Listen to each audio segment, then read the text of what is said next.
ওকে, অর্ডারটা রিসিভ করলেন। এখন আপনার পরের কাজ কি হইতে পারে, অর্ডারটা আপনার প্যাকেট করতে হবে, তাই তো? প্যাকেট করার জন্য আপনাকে ইনভয়েস প্রিন্ট করতে হবে, রাইট? সো ইনভয়েস প্রিন্ট করার জন্য, এই অর্ডারের ইনভয়েস প্রিন্ট করার জন্য আপনি উপরের দিকেই দেখতে পারবেন, একদম টপ নেবে 3 নাম্বার যে বাটনটা আছে ইনভয়েস আইকন, এই বাটন আনে যদি আপনি ক্লিক করেন এই বাটনে, তাহলে আপনার যদি প্রিন্টার কানেক্ট থাকে, সব কিছু সেট আপ থাকে, অটোমেটিক এই ইনভয়েসটা কিন্তু প্রিন্ট হয়ে বের হয়ে যাবে।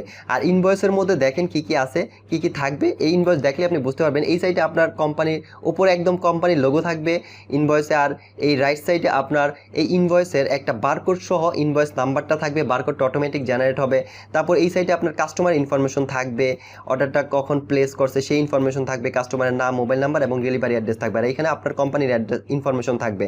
আর এখানে কন্ডিশন কত আছে বর্তমানে সেটা থাকবে, এখানে অর্ডার আইটেমটা থাকবে, আইটেমগুলো থাকবে, আর এখানে অর্ডার ইনভয়েসের সামারি থাকবে। ওকে, আর এখানে ট্রানজ্যাকশন হিস্টরি থাকবে যদি থেকে থাকে ইনভয়েসের আন্ডারে। যাই হোক, ইনভয়েসটা আপনি এভাবে প্রিন্ট করে ফেলবেন। তারপরে এই ইনভয়েসটা আপনি আপনার প্যাকেটের গায়ের মধ্যে খুব সহজেই লাগাইতে পারবেন। এতে করে আপনার যে মেমো লেখার যে একটা ঝামেলা থাকতো, হাতে আপনি মেমোটা লিখতে হইতো, এই ইনফরমেশনগুলো সবগুলো আপনার আবার কাস্টমারের নাম, ঠিকানা, ফোন নাম্বার আবার মেমোর মধ্যে লিখতে হইতো, আপনার ওই লেখার ঝামেলা নেই, কুইকলি আপনি এই কাজটা করে ফেলতে পারবেন।